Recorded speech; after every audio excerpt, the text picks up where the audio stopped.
Welcome, everybody, to another exciting episode of HomeKit Insider. You've got me, your host, as always, Andrew O'Hara. Joining me this week is Apple Insider's own Wes Hilliard. It has been a hot second. We've had many guests on the show, a couple solo rides. Wes, thank you for joining this week, man. Yeah, glad to be here. You've definitely had a busy schedule going, and mine has been busy too. So sometimes the off weeks haven't matched up, and luckily we got to record this week. So glad to step in for a little bit. I know, by like the skin of our teeth too. Like you're trying to dip out again, so like we barely got this in. Yeah, but lots of travel, lots of stuff. I might be visiting an IKEA this weekend. We can get into that. So, Ooh. Yeah, there's definitely some IKEA news that we're going to spend probably a considerable amount of time talking about because they have a whole plan at this point. So let's get into this, right? So let's start off with Samsung. Samsung, this was just at the end of, it came out last Monday. So just after our episodes went live, and I couldn't fit into the episode without pushing the episode until later in the day. So let's catch up on what's going on with Samsung, who has made a big update to their SmartThings app over on iOS and Apple Watch. Basically, they have several big new features, including finally supporting dark mode, which is great. Well, they now have, this is so smart, AI-powered scene generation. The idea is you can use natural language to describe your scene, and then it will use that to set all the appropriate lights and triggers and everything that it needs to do to actually put it all together. This is going to make it very easy for people who are, not tech savvy. Like they just want to say, I want my living room lights to turn on every morning at 8 o'clock or something like that. And it'll automatically go to the living room, select all those lighting options, set them to on, and set the time to 8 a.m. without you having to actually go in and manually toggle all of those things and select them and all that stuff. I think that is so smart. I hope Apple steals this. I mean, Wes, we've seen Apple adding natural language search multiple places across its platforms, including Steve Monster just found code in iOS 26 that shows Apple is going to be adding this natural language search to Maps. So you can say, hey, find me coffee shops with good Wi-Fi and croissants, and it'll be able to generate some ideas for you based on your natural language search. So I think this is smart. I think Apple needs to add this to the actual home app too. Yeah, there's several updates here. First, I wanted to point out dark mode. When was that a thing? iOS 14, so we're in iOS 26 12 years ago. It's been 12? Mm-hmm. No. Yeah, it's still surprising to me that there's apps and even just websites out there that don't even bother with this, and it's seems to be pretty popular, but glad it's here. And Samsung Apple Watch integration isn't obvious. A lot of apps and things do this, but of course, if you're using Matter, if you're using things with Apple Home, you probably already had access to this, but just one more way to control your stuff, especially if Samsung might have some special automations using that natural language. I think Apple is heading this direction. I'm with you. We'll definitely get more and more of this, especially with Apple Intelligence, and it can't be far away. I'm under the impression that since Apple Intelligence was so light at WWDC, we'll see a special set of Apple Intelligence features announced at some point, maybe an iPhone event, maybe another fall event. They could even just do an Apple Intelligence event. We don't know. But at some point, we could definitely see some more of this coming. And I think a home-specific revamp where you're building scenes and automations using natural language would make a lot of sense. Maybe that'll just get rolled into its smart display announcements. Maybe that would be handy. Yeah, because I'm putting a lot of bread in that basket. Yeah, the home. Yeah, I mean, aren't we all? The home is in need of wide-ranging renovations at this point. Like the home app is feeling old, especially now with this liquid glass. I haven't been here to talk about any of this since WWDC, but you open the home app and it's the same. It's the same app. Nothing changed during WWDC and iOS 26. I don't even think you could call this liquid glass. There's the bottom bar, I think, is it. The bottom bar. I'm in iPadOS right now too. So when I'm looking at an iPad Mini, when you swipe over on a to like access further into menus, the menus slide underneath the sidebar, and then they like be, they're underneath it, right? So there is liquid glass here, but it is such a light touch, and the app itself is just untouched. The actual interface, the little bubble icon. So I'm with you. Like I'm putting a lot of eggs in the basket of, hey, let's announce this smart display. Let's get new Matter upgrades. Let's revamp the home app, bring it into the 20th century, and maybe bring some natural language processing to a lot of the ways that we make this stuff, because the home app is still a little impenetrable, right? People are still getting their first devices in their homes. I've had this stuff for a decade, so it's easy to forget, right? My sister just installed a smart lock, and I gave her a home pod, and it's like she has one device in her home, and it's, you know, that's great. I'm glad for her, but it's like, yeah, people are still out there like, what is this? What the heck do I do with all of this information? And it's not really easily parsable, especially to the layman.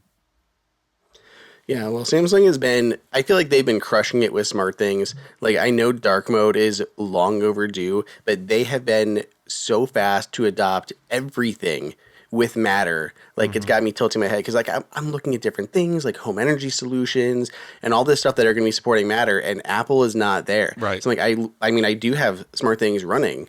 So, I'm, like, I'm going to need to start literally moving into smart things more Hmm. than I used to because they're adopting Matter things faster. So, like, of So course, I'm going to still have all the Apple Home stuff, but for centralizing everything else that Apple Home isn't supporting, it's smart things. there's this home consortium thing, right? And Apple helps with that, but is Samsung part of it? Hmm. I mean, so you would think Apple would have the same vigor, but obviously Samsung's like, well, we're here deciding all of these things. Why don't we implement it? And meanwhile, Their Apple, strategy with smart things has been we yeah. want to support, I can't remember the timeline, but they say they want to support like every single thing that's added to the last version of Matter Hmm. within a period of time. So they are fully supported on like every update that Matter comes out with by the time the next update rolls around. That's the nice thing with Matter is you don't necessarily have to, like, it's not great that Apple is behind in this, but at the same time, you don't necessarily have to have Apple caught up. Aqara does this really cool thing where basically they can, if you have an Aqara Matter bridge hub thing, some of their cameras do it. They sell a straight up hub called the Hub M3, but um, anything that is Matter connected to the Aqara ecosystem uh, can integrate into scenes built with Aqara that can also be, summoned with Siri, can also be, added to HomeKit as specific scenes, even though they have functions not specific to Apple Home. Like it acts as a Matter bridge. So we're seeing a lot of interesting functionality with Matter, and companies like Samsung, Aqara, and we'll get into IKEA later. But like, it's really broadening what you can do with your smart home, even and you don't feel like you have to leave the Apple ecosystem to do that. For sure. Well, let's go to the next topic. We have Kef, which is one of my absolute favorite high-end audio companies. Like there are certain ones that I vibe with that I just like the design, the style, and the acoustics of. One of them is the name, like NAIM. I love their products. I have one of their big ones here in the studio. Sounds amazing. But Kef also has really cool speakers. They're a British company. I've had like the LSX2 on my desk for a while, and they were probably some of the best bookshelf like desk speakers that I had used. They're so nice. Not cheap, but so nice. Well, now they have a new soundbar. It is the XIO soundbar. It is up for like early pre-order, I believe. Not cheap, right? We're coming in at $2,500. Hmm. But this is a beefy sound bar. Also, sidetracked West, I didn't know that Kef was the one behind the audio on the new Nothing headphones. That's funny. I mean, I Now mean I it kind of want to try the Nothing headphones a bit more it makes than I did sense before. because Nothing is just one of those companies that kind of does these collaborations, so that's smart. This isn't a wild looking speaker, considering that it is basically a pancake speaker without the TV. I'm sure that that $2,500 gets you some incredible sound. It's claiming 5.1.2. Um, yeah, like this looks really cool. Like it would look really sleek. Like if kind of like one of those just Samsung presentations where it's an empty room. Like people just don't own furniture at Samsung, but their TV on the wall is a immaculate picture frame, and like underneath it is this Kef speaker. Like that's what it looks like. It's this perfect environment where you have no cords, no cables, no furniture, and it's just beautiful museum of technology. That is the dream. Do you ever have like your other half? Does she ever watch like TV shows and goes, "Man, how are their countertops always so clean?" and stuff like that? That's because people in TV shows never have any chargers or cables or coupons or like water bottles. Like they have nothing on their counters except maybe like a set of papers that props set there or something to add some sort of visual whatever going on. But they never have like cables, chargers, all of the stuff that normal people have in their homes. Right. And I'm just saying we gotta normalize having chargers around. No. That should be a thing. Well, so chargers only exist in horror movies because they become part of the plot. Otherwise, yeah, you don't reload guns and you don't charge your phone. That's just movie magic. No one has to go to the bathroom Accurate. either. Yeah. Anyway, this soundbar looks amazing. So this is built on the Kef FW2 wireless platform, which does include AirPlay. So there will be AirPlay support, Bluetooth 5.3, Google Cast, all those types of things. Like UPnP, I think, is baked in there. Dolby Atmos support, as Wes mentioned, 5.1.2 spatial audio without any additional speakers needing connected to it. They have a dialogue mode, which is seriously needed anymore. I'm getting tired of these current mixes of movies and TV shows that are making it extremely hard to listen to dialogue. Right. And they do include a dedicated remote, which is handy. I mean, we see things like, my go-to right now, like my reference one is the one that I use, which is the Sonos Arc Ultra that I love. And, those ones don't have any like physical remotes to them. You have on-device, you have like voice control, you have your phones, all of that. You have whatever's going through your TV to control it through eARC. But it is kind of nice that they also include like a dedicated remote control too, if you want to go that route. So this looks very cool. I'm a fan of it. Very expensive. Not going to buy it. But hey, if you are someone who has the coin to drop on a really nice audio system and you want something that is like sleek, well-defined, and going to sound great, maybe check this guy out. Yeah, this goes way beyond even like not Samsung, Sonos. Like I remember I bought a 5.1 Sonos system, and we're talking 2016, and the whole system, subs and speakers, was $2,200 or so. This is one soundbar, but I guess this is acting as a complete system. It has no satellite speakers. I don't know if Kef can do a Sonos thing and add anything to it if it's just one unit, but From what I saw, it was just the one unit. I did not see the ability to add rears or a sub or anything like that, which means the audio on this better be pretty really, freaking good yeah. for the price tag without any additional speakers. See, which maybe that is worth paying on its own. Yeah, that's one of the things like Sonos got right, and I do personally miss from my own setup is dedicated subs are so important to audio, especially movie and dialogue audio, and even this speaker being $2,500, it's mounted to a wall. Sub sound is unidirectional, so I believe it could probably blast some in your direction, and you would hear the bass, but you're never going to feel the bass from a speaker like this. And that's something that like Sonos was able to accomplish pretty well.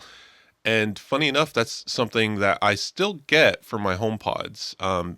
We were listening to, in case anyone's forgot, I gave up my whole Sonos setup a couple years ago now, before any of the madness happened actually, but that was coincidental. And I moved over to Apple HomePods because I wanted my house to be one audio source and one ecosystem for audio, and that was Apple HomePods and AirPlay. So my living room TV setup is the two second generation HomePods connected to an Apple TV 4K, and I'm using the eARC support to get my PlayStation and Nintendo Switch over that.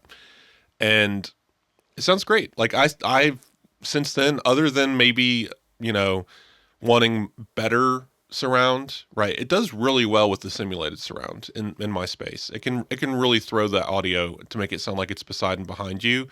Mario Kart World, right? You can hear that turtle shell whizzing behind you, and there's no speaker back there. I don't know how they do that, but on top of that, the bass has been nice. Like I wish I had a dedicated sub. I wish Apple made a dedicated sub. That would be really cool. But we were listening to Apple Music's top 500 countdown just because it was fun to kind of like guess what was going to be where. We were having my birthday party last weekend, and it actually the top 100 part of it was on my birthday.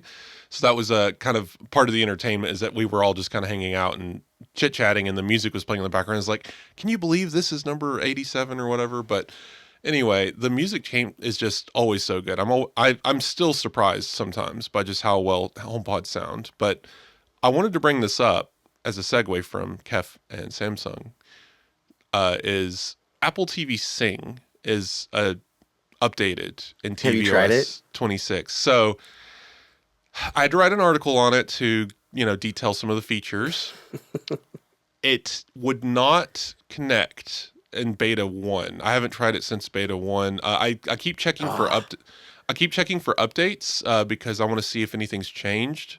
Specifically, two things.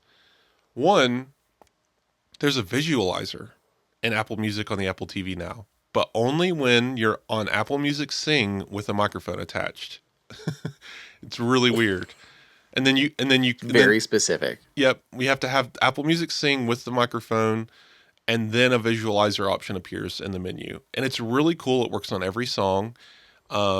There's 3 options, and yeah, it's like make it so I can just have this with everything. So I've been checking every beta, like, can I just use this now? Nope. I don't think they're going to do it either. There must be some computational thing going on there.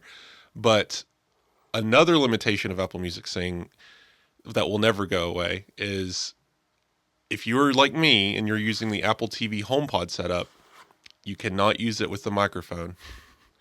It will... What? Yep. It forces you to revert back to your TV speakers. Weird. I wonder if it's like the direct connection they're using to HomePods. They're also trying to use for your iPhone for this. So there's like no lag on that audio. So I think the biggest issue here is the lag. AirPlay, even AirPlay 2, still has an inherent lag of even just a few milliseconds. And Apple TV's picture can adjust for that, so it syncs the audio right. But when you're dealing with real time, AirPlay is not real time. You can't do it. It's impossible. Apple, there's no hardwire connection to the HomePod. Maybe this is a sign. Apple really does need to come out with that hardwire soundbar system. But yes, if you are going over the HomePods, you're over AirPlay or wireless, and you're speaking to the microphone, inherently to AirPlay, your voice would never align with what's coming through the TV, because theoretically what you're doing is karaoke. And if you're singing into a karaoke machine, you expect to hear your voice amplified by the microphone through the speaker immediately. No lag.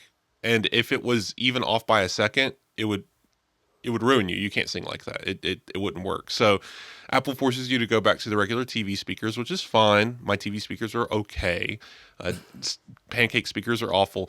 But theoretically, because I don't have a system to test it on, theoretically, though, if you have a home theater setup that's hardwired, you're good. It's not going to take it to the TV speakers. It's the one limitation I've encountered. I'm not going to use this thing as a karaoke machine very often, so it's not like, well, I better go buy a Sonos. No, like, it's fine. I was going to say, where is the video of Wes doing karaoke on Apple Music Sing? Right. Somebody find it. Terrible. I enjoy karaoke, but the feature's fine. I think it's cute. It's going to be cool for parties. I know the biggest thing for especially like my friend group is going to be the live translation feature, where you can get the Romanized characters for Japanese songs underneath, so you can learn to sing along to some of your lyrics instead of just randomly making up syllables like some people seem to do. So that's just fun. I'm enjoying the one update Apple TV got in this cycle anyway.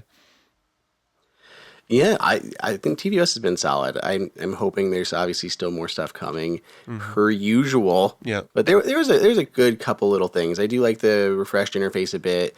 The new liquid glass is at least there. Like, it looks nice in Control Center. And the media controls are nice. I do like the slightly tweaked cards inside of the TV app. Like your Now Playing or your watch list stuff. All that looks good. Just always hoping for more. We're enjoying the automatic showing the login screen when you power on. That's excellent. I am scared of it. Yeah?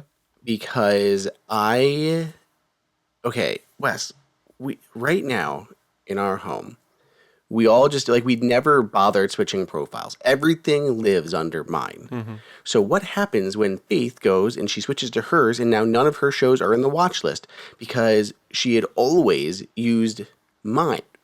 Yeah, it's Like an in adjustment. theory it's good, but You're that scares me. Like it it's going to make it confusing. what you're gonna have to do as the tech person in your life is secretly go and add everything that is Faith's to her watch list manually and pretend like nothing happened. Be like, look, it did it automatically, and just move on with your life. Because, It would y- be nice to like kick out some of the kids shows. Like mhm. I'm going, oh, new episode of Smoke, Friends and Neighbors, well, Bluey.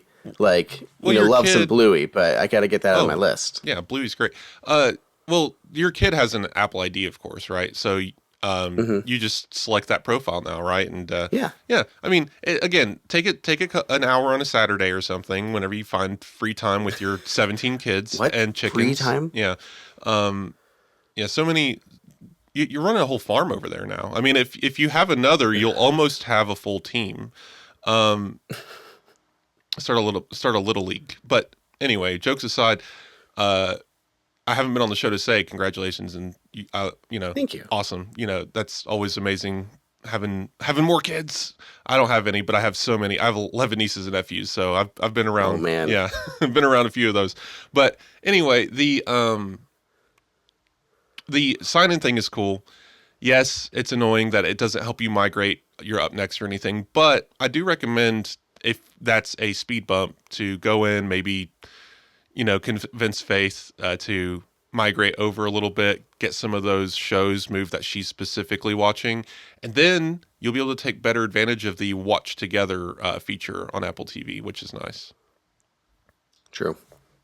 Okay, let's keep chugging. We have things to talk about. Mm-hmm. IKEA is making big moves. They did an exclusive interview with The Verge, Jen Tui, our friend over there.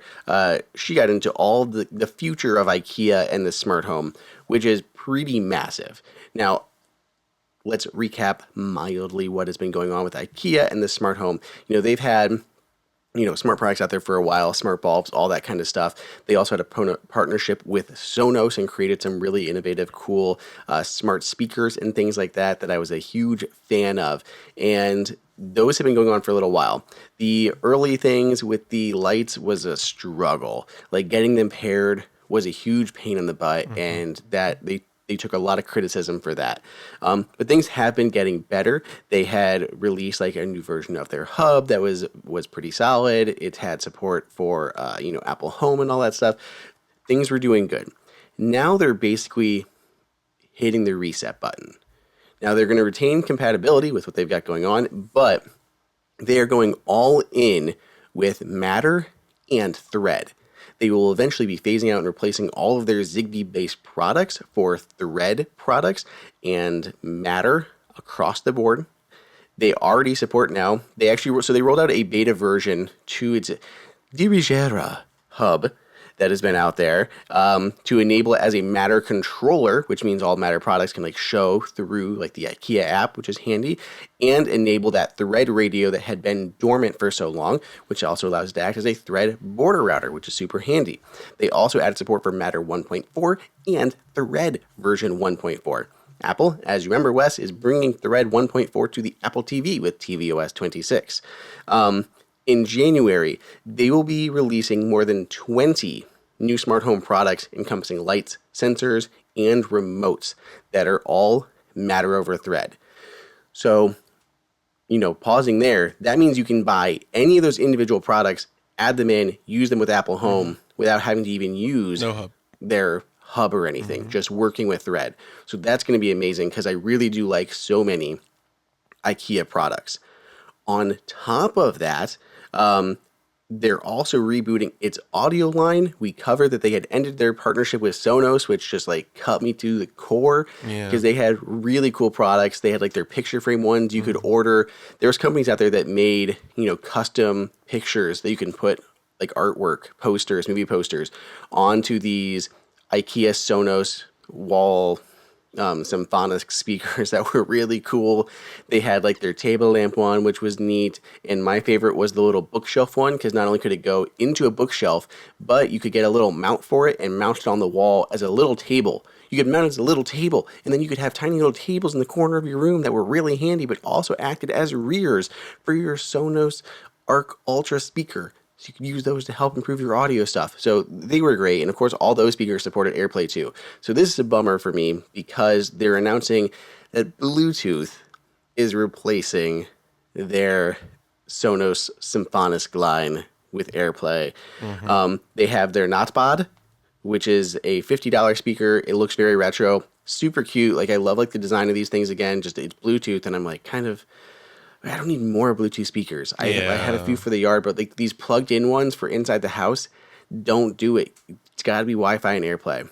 Yep. And they did also show off a new table lamp speaker that is coming. This, based on the Chewy's article, I could not tell if it was a smart light or just a regular light with a speaker. My inclination was it just a Bluetooth speaker in a regular light. And then you add a smart light to it, yeah.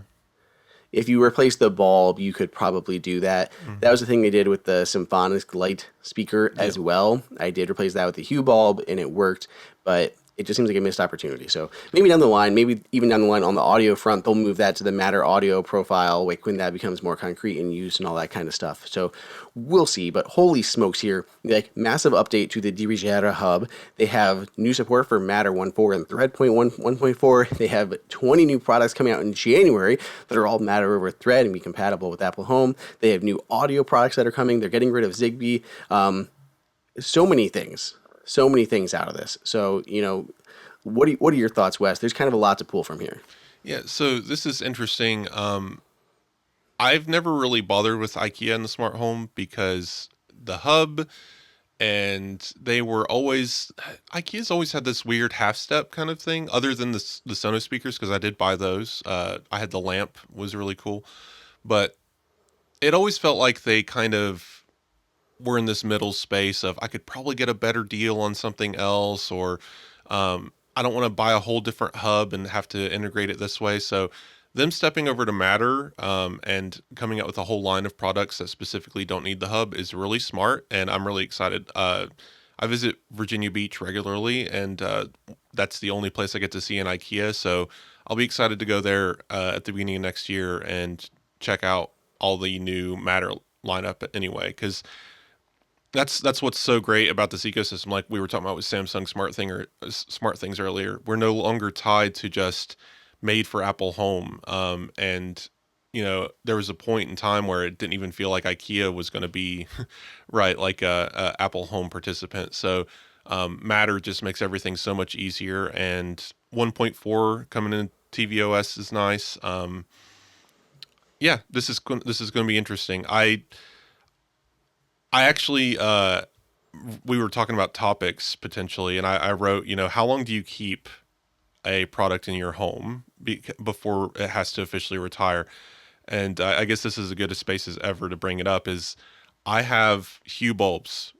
Like the first smart home device that I bought was Hue and light bulbs, and I still have those same bulbs in my house. Some of them have cracks, right? They are literally like cracked.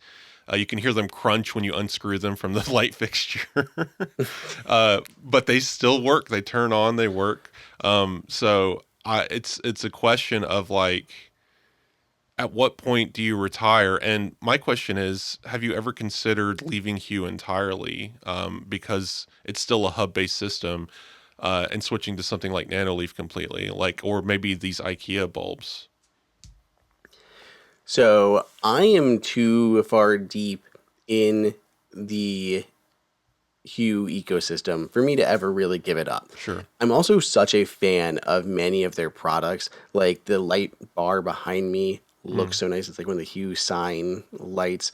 They also just have a really really cool set of like installed products, like ceiling ones and outdoor sconces and stuff like that are just fantastic. And they also have a level of quality that you don't see with many of the others. Like, let's be real. Like, I talked about Govee, and I was pretty keen on them last week's episode, and I still am with their new table lamps, or not table lamps, but their floor lamps. But guess what? The one behind me, the Hue sign, that came as one piece. It was not a bunch of rods that you have to screw together and feed a wire and roll a light strip out, to make it all work. It is a one piece design that is metal and heavy and feels premium. It is that premium end of the market, and there's not really else much up there. The lighting space especially has become so commoditized that it's a race to the bottom of all of these little brands popping out these little products. So here's a $10 smart bulb and a $15 smart bulb that can do Matter and all those things, which is great, but it's made it harder to innovate and succeed on the higher end. And I feel like we get less of the higher end products. Right. So Hue for me, is that higher end product with a lot of stuff that they are doing. And I really, really like them. They've also been one of the companies that has just really stood by their products and continue to support them. It is impressive. First off, any Apple Home user, you can still use your OG products. Like, I have the original Eve line that I got, like every single one of those, like 5 products I think that came out when HomeKit launched. Right. And those are still rocking in my house to this day without issue. Like, because it's all Apple Home, it's going to work. And Hue has not only continued to support like Apple Home since very early on, but they've continued to support their products. I don't think they've ever dropped support for their products. They still all work. And they even have like that new version of the Hub that added support for Apple Home and stuff like that. So they have done such a great job at supporting and continuing their products that few companies really do and are capable of doing. So I do want to support them very much. I like having their products. It is a bummer with the Hub, but I'm okay with it. And the Hub simplifies networking a little bit because my router sees just the Hub and not 40 light bulbs. But at the same time, like, I have a mix of Nanoleaf and Hue in my home now. It's increasingly Nanoleaf, but I will probably always have a Hue Hub in the home, at least until I find it, unless I find a better TV light solution, because I do use the Hue Play for my TV lights to do backlighting, which still obviously does have that Apple limitation. I'm using the HomePods through eARC, and the 8K box does not have an eARC pass-through, so I still cannot get those lights to work on Apple TV. It's great, though, because they work through the PlayStation and Nintendo Switch, and they're always fun to have set up for games. And honestly, it's better for games than TV anyway. But I did want to bring that up. One last little segue. I don't know if you remember, or if anyone listening remembers, but there was a problem with my television. Do you remember this? Where I do. I was losing, what was it? I was losing the eARC support, basically, and the HomePods were disconnecting randomly. It was as if the TV just died. Like, the whole HDMI like fried itself or something, because like eARC wasn't communicating. I was constantly having to redo all of my sound settings every time I turned the television on, and in the middle of using it, it would just reset. And I paid a technician to come out and look at my TV, almost paid for a part to replace the motherboard, all of this, and then finally realized it was the Hue Play box. Nothing against Hue. This seems to be an isolated incident, so don't take this and say, I got to get rid of this thing. I worked with them on it, and they sent me the 8K version, and it's been fine. So what seems to have happened is, maybe because I was using newer systems, the PS5 does 120 hertz 4K, and the original 4K box doesn't support that. Maybe I was overloading the box with signal or something, but something happened, and it did whittle down to it being the Hue Play box. So the 8K's been fine, still no eARC support, but thankfully now, the cool thing is now I get 120 frames over my PS5 connection, and I don't have to move the HDMI port to the TV to get that, so that's nice. That is true. That is true. But wanted to let y'all know that was resolved. But I guess I do like Hue, and I do like the Hue Play. The way that they handle the lights is really nice. I still occasionally get this situation where I turn on the PlayStation and the TV doesn't turn on because the Hue Play isn't sending the signal to the TV. So I have to go like press the power button on the Hue Play to like wake it up, and then it's like, oh yeah, and then the TV comes on. But otherwise, pretty solid system. And everyone else pretty much does like the camera that looks at the TV thing. So I prefer this to that, definitely. Yeah. Well, I for sure am going to keep the Hue stuff around. I'm glad that you're able to figure out what's going on with the sync box. Yeah. Because I do like the sync box too. And for people who don't know, you can also get it built into Samsung TVs, which is handy. You don't even have to buy the physical box. You can just buy an app. And that would awesome. And that would solve the Apple TV issue, which is funny. Yeah. Because then you need to go get a Samsung TV. Because then the sync box is in the TV. You no longer are passing through a separate box. Anything, yeah. But Hue just put eARC in.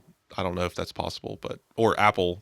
But give Apple, build your soundbar Apple TV. That would solve all of our problems. That's what we need. True. Okay, let's take a break real quick. We have a couple of hands-on to talk about. I have some chicken coop woes that I need advice on. So we're going to circle back to that.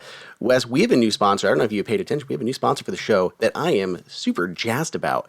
I love like smart health stuff. I track like everything that I physically can, like at home, I am tracking. And everything I have is like syncing back to the health app.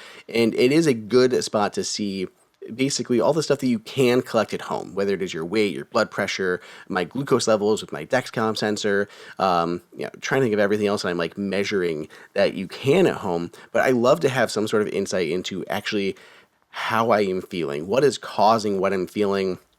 Sleep tracking is big, all of that. So I was really, really excited to hear about Function Health because it is like this way for you to stop having to rely as much on going to the doctors and asking for a bunch of individual tests and for things that you can't get at home. This helps empower you to know more about your health more than you can through any stuff at home without having to actually go to a bunch of different doctors and a bunch of different technicians and all this sorts of things. So I chose this because it is that one platform that gives you access to a ton of data, including over 160 different biomarkers. And here we are in the summer. You have the sun beating down, and people are excited some days, and other days you are not feeling good. You have fragile mood, you have low energy, you just feel like you are falling apart sometimes. What's really cool is how Function Health can give you data to actually understand those symptoms. Like what is causing those symptoms and how can you change things to improve that, whether it's cortisol to help improve for your stress, inflammation, immunity, and metabolism, testosterone, DHEAS, linked to libido and fertility, vitamin D, that's been huge for me, is making sure I have enough vitamin D, and magnesium for musculoskeletal and immune system. So like all of these different things. And I think it is fascinating to actually see like my symptoms and the things that line up with the symptoms and stuff that you can do just to take control of your health. I'm a type 1 diabetic. I've been monitoring, logging, and like looking at all this stuff for years. And this just unlocks so much data that I never knew you could get access to. And I love that you like, Wes, I don't know how much you deal with doctors. I know you probably have some of your, I don't know if you use like the VA health stuff, but that's helpful, but using regular doctors is so hard to get information on anything.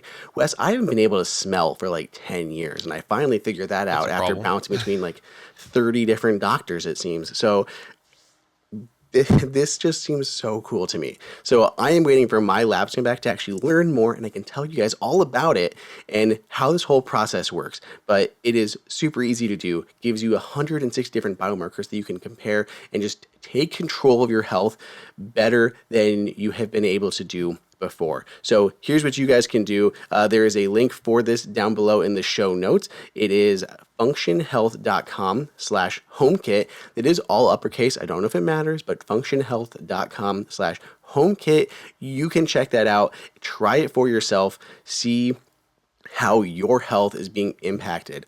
Try it out. Let me know what you guys think. So, Wes, we have another new product to talk about that I actually have here in the studio. It's the Aqara G410 video doorbell. Wes, when the original one came out, I'm going to hold it up for video people. This is the original one. My video is very washed out today. Something's going on the camera. This is the original G4 doorbell. And what is super cool about this, HomeKit secure video, boom, battery powered. No hard wiring It's a lot of necessary. batteries. So it is 6 AA batteries, folks. But it actually lasts quite a long time. I have to change it out every few months, maybe 3 to 4 months would probably be my guess based on use. It works so well. So you have this here, the actual doorbell that you mount outside. There's an adhesive, there's screws, all sorts of stuff. Security screw in the side just slides onto the little bracket, pop it off, replace the batteries when you need to. But it goes to a chime that is inside, and that little chime just connects over USB-C to power, and it acts as an actual audio chime for your doorbell, but it also acts as a hub. And with the G410, it is now a Matter hub. So they are adding all sorts of new connectivity to this. So it's not just the doorbell cam, but also the hub. Also, there is a micro SD card slot on that. So you can have like local recordings on the chime. You can send them to iCloud. Aqara has their own service and AI features. So you have tons of options. But as far as like battery powered videos for HomeKit Secure Video, like this is great. Dual band Wi-Fi, Zigbee, and Thread hubs also acts as a Matter controller. The new one, there's aside from the hub, there's two big changes they've added to this that really sell this for me. So first, on this model here that I have, it was using like a PR sensor, like your or even video. I'm not even sure, but to detect motion, and it was okay, not great. A lot of times stuff would get skipped. The new version has switched to millimeter wave, so much better millimeter wave radar for actually detecting motion. Testing it out up on our porch, fantastic. I swapped them out. So much better at detecting when there are dogs. There's like linger detection. So if someone is like hanging out looking sketch, you can get a specific linger alert through the Aqara app. And then it has a wider field of view. I believe we're looking at 175-degree field of view on that. So good coverage. So I have this up on our deck. So outside our back sliding door. So we have like a regular doorbell on the front. This covers the back area, and it is so much wider. When I do the full review, there is a picture that I took of like before and after, so you can see how much additional coverage there is. So much better. Before I felt like I didn't get anything off to the one side, barely at all, just because it was a little bit recessed and it missed things. Now, way wider coverage comparably. So really excited about that. So now acts as a hub. Now has millimeter wave radar for motion sensing and wider field of view. This is a very solid upgrade on a HomeKit Secure Video battery powered camera and doorbell. So I'm pretty hyped for this. It's available now to order, of course, because Aqara only runs their deals like through weekends. They're running a deal on it, but it expires on the 13th. So I'm sorry. Hopefully everyone just saw the news in general and picked one up if they were interested. But what do you think, Wes? I love this thing. Yeah, this is really cool. We have a back door that's heavily trafficked, and people do sometimes walk up to it and knock on the door. This would be perfect for that because we have the Logitech doorbell on the front door, and it's wired and it connects to our chime, and we're using the function that rings all the home pods specifically. But this sounds like it would be perfect for like a situation like ours where there's no doorbell on the back door, but it would make sense to have a doorbell there, just because I'm not always going to hear a knock, especially if I'm working. I'm in my office, I'm away from the door, or we're playing music, or frequently me or my fiance are walking around with AirPods in with noise cancellation on. If someone rings that doorbell, we'll get a notification and all the home pods go off. Someone will figure it out. But, door knocking is just not as efficient. So definitely feels like this is something I could pick up for my back door. Very smart. I know, especially even if you have like a garage or a non-connected garage, you could put this on your side garage door access. Like to me, that is perfect because you have an entry point there into your garage, a door. So you can put a smart lock there, which I encourage, and you'd get an alert like if that lock was opened. But now you would have visual there as well without having to have like an actual security camera. So if someone walks up to it, you're going to have millimeter wave radar. You're going to know that they're there before they even touch your door. And then if it is someone who is like supposed to be there, like a lot of services now, my mom just did Whole Foods delivery and they put it in her garage. So they have a doorbell camera right by their garage door. Like, well, how perfect is that? Because they can come up, like, oh, you're not here, I'll put it in your garage. Like, that's supposed to be what they're supposed to do because it's covered in cool in a garage. So now they can go up to your garage door, ring that button, you can unlock the smart lock, all those things are get connected together really easily, and get right in and put your food down. So I love this. This is great. So I'm very excited for the upgraded Aqara G410. I put a link for it in the show notes. So okay, Wes. One Go ahead. one last. I keep bringing in things that are in the show notes, but it's because I have a brain this morning and I'm thinking. So I wanted to one last little thing. We were talking about cameras and pointing them at different areas in our home, and I bought my mother a birthday present. I had to bring to the show. It is not HomeKit, sorry, but I wish it was. This thing is the Bird Buddy smart bird feeder. If you have anyone. I know, I love them. The host of Bird Buddy we had on the show. Right. I've a month or so ago. I felt like we talked to them recently. Okay, so that's great. That might have helped influence it, but I've heard other people talking about it in my other podcasts. I was like, I got to get one of these for my mom, but obviously for me. And because we have a lot of different kinds of wildlife in the area.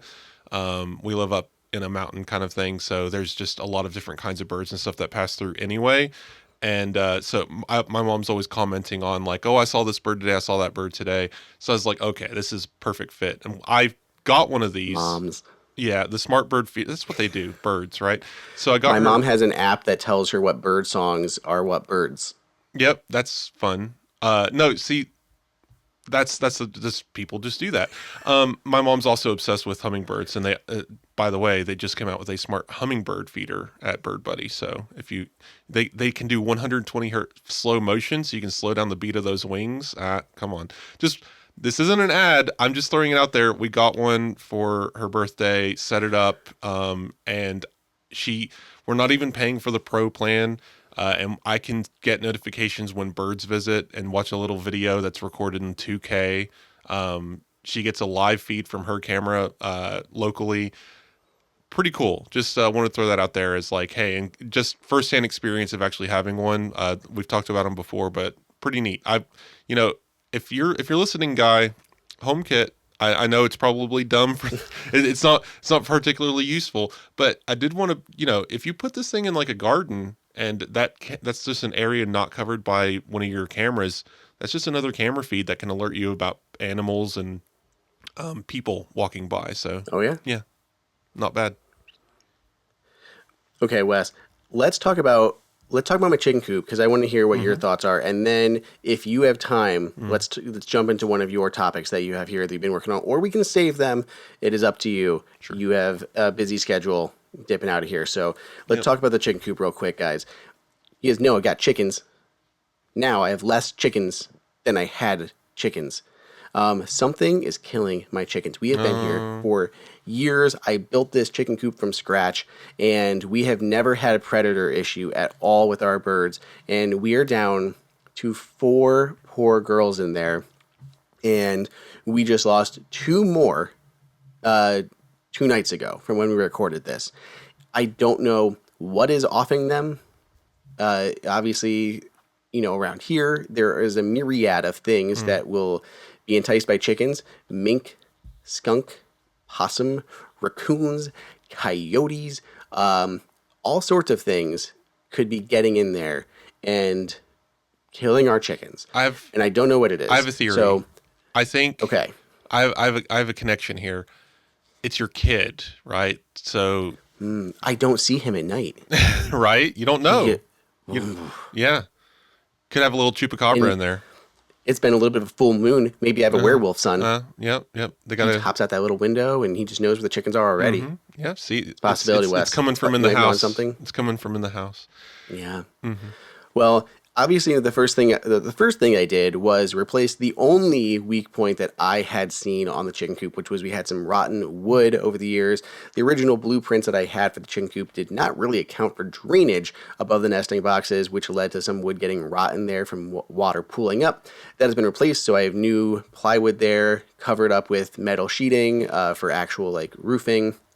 The same metal roof we had on the top of the chicken coop, and it's all buckled down with latches and locking carabiners. So hopefully that should all be secure if that was the weak point. That was the first thing I did when we started having issues like this. And we have not had issues that I know of, knock on wood, since I've not been outside yet today. So hopefully no problems. But that's been replaced. We've done that. But as far as like still what it is, what is lurking around, what can we do? I just want to be able to have a camera. And the problem is, Wes, it is pretty far out from the house. And there's no power out there either. So no power. Not a lot of options here for running cameras. Not real good Wi-Fi. Even with like the Eero outdoor Wi-Fi thing, I'm only getting like 1 to 2 bars, and I've had a lot of suggestions. So we had Jen Tui, a friend over at The Verge. She sent over some suggestions. She's really a big fan of the Blink cameras. Like she's pushing those Blink cameras. Jen, you paid by Blink. I know it's true. I'm kidding. No one touched Jen. She is fantastic. She just really likes those, and that's what she has in her chicken coop.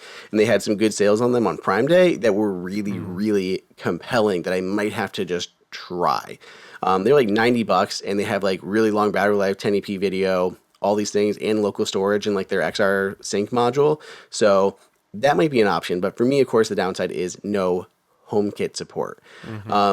I did think about trying to run a PoE line and then an Aqara G5 Pro camera over PoE that would handle like all my internet stuff. It would also cover the power stuff, and it'd be a lot easier to run an Ethernet line to the backyard than an electrical outlet or an extension cord of some sort and bury it, which wouldn't be good. If you can run a PoE, you can run a line for an outlet. I promise it's not that hard, but it's a similar level of difficulty. It's just one requires you to turn off power for a moment to do it.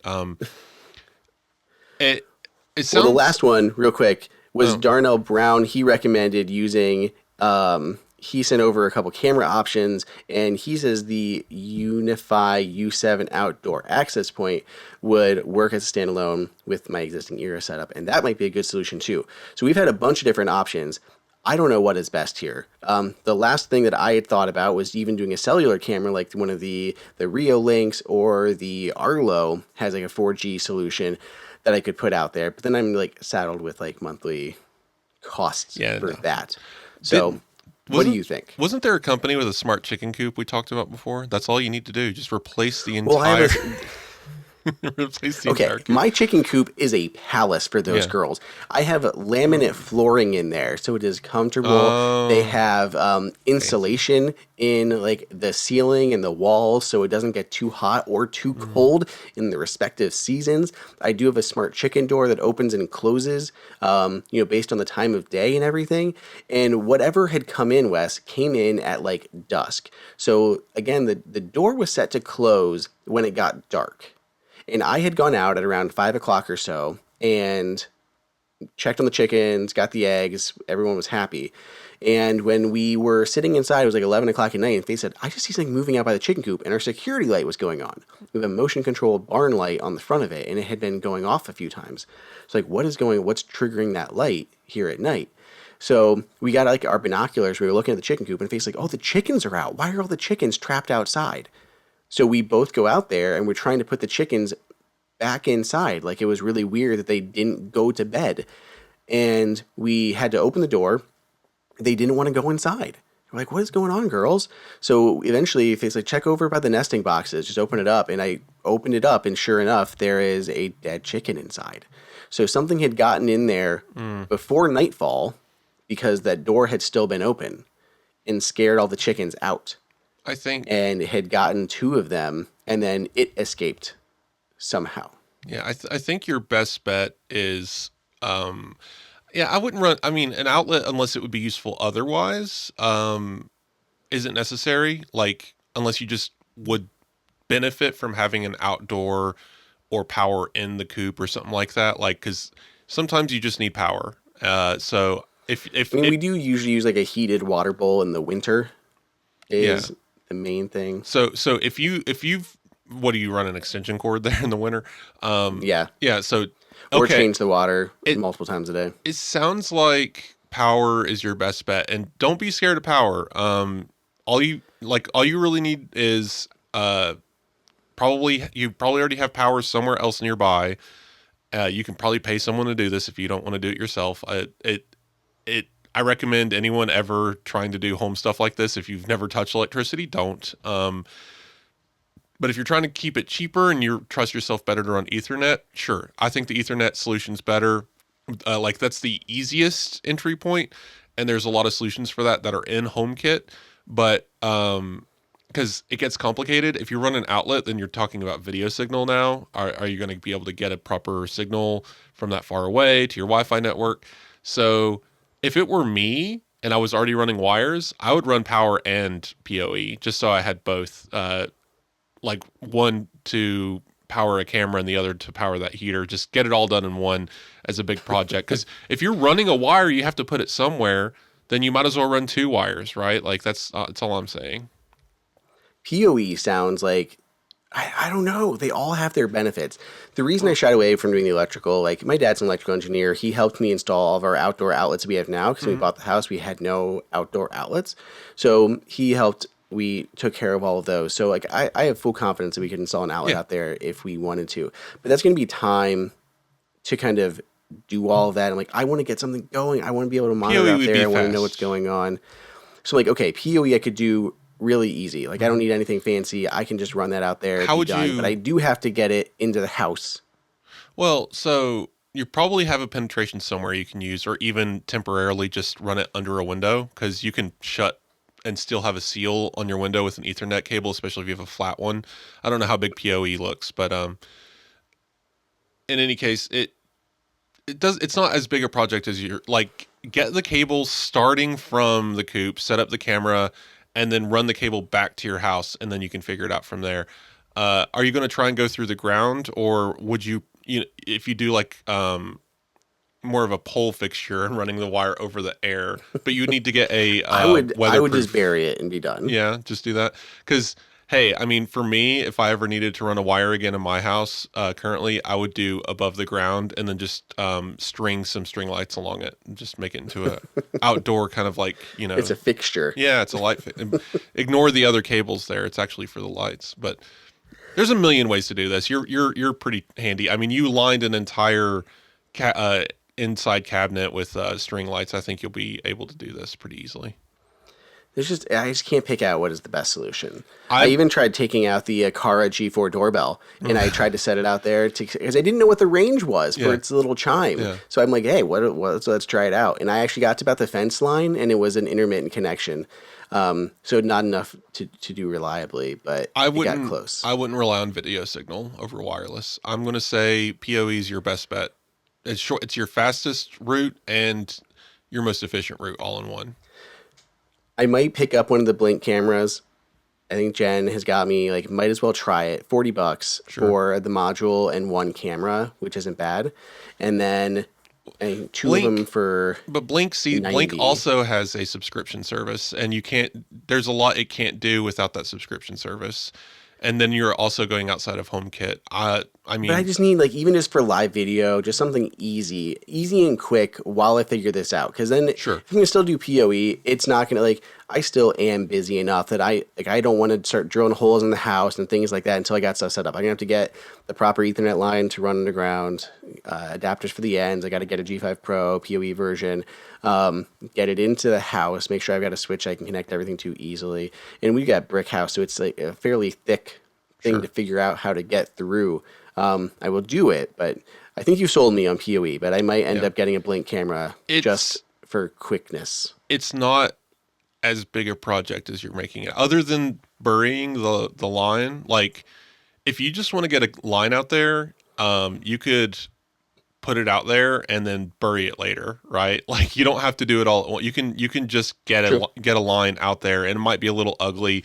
Don't run it over with your lawnmower. And you can just get it done and then bury it later when you have extra time. Because getting that hole in the wall, 2 seconds. It's a drill. You just pop, run the wire through, and then you get some of that sticky stuff to put back on it so you're not getting any weather inside, and you're done. You just have to pick out where the hole's going to go. It feels bigger than it is, I promise. I think I'm going to hire an armed sentry just to encircle the coop from Buy 6 p.m. until daybreak Buy every day. what's an animal that fights like badgers? Like buy like a badger with a machine gun. I don't know. Like you can Yeah. you What fights badgers? A badger with a machine gun? yeah, I don't know. That's well, okay. That sounds like a joke my toddler would come up with, Wes. I am tired, and I have another podcast to record. Um, I do have two topics. These are relatively quick, so we can actually knock them out. I have time. Don't worry. Okay. I got a new Narwhal bot. They told me this is the robot vacuum company. I had the Narwhal Freo Ultra, and that was pretty fine. If you remember, I had one issue with it, and it treated my house like a big donut. It didn't know what rooms were, because it is a circular. Like you can walk from the living room to the dining room to the kitchen to hallway back to the living room, and it basically said that's one room. There's no staircase in the center of this, so. The new one, I have the Narwhal. I believe it's just Flow. It's very simply Narwhal Flow, and it's their newer one. I'm not. I don't. Sorry, I don't have the details right in front of me. I'll pull those up, but it's interesting because it has a mop bar on the bottom instead of the circular spinning mop pads. Uh, Another thing I think is it might come in under the Ultra technically because it is missing a couple things. It doesn't automatically add detergent. I have to add the detergent manually to the water when I get it, which isn't that big a deal actually. You just do a couple of capfuls and now you have detergent water. And I'm actually going to test this, and Narwhal's going to like shoot me for saying this, but I'm going to use my own concentrate that I use to clean the house, and I want to test and see if that breaks anything. So we'll find out.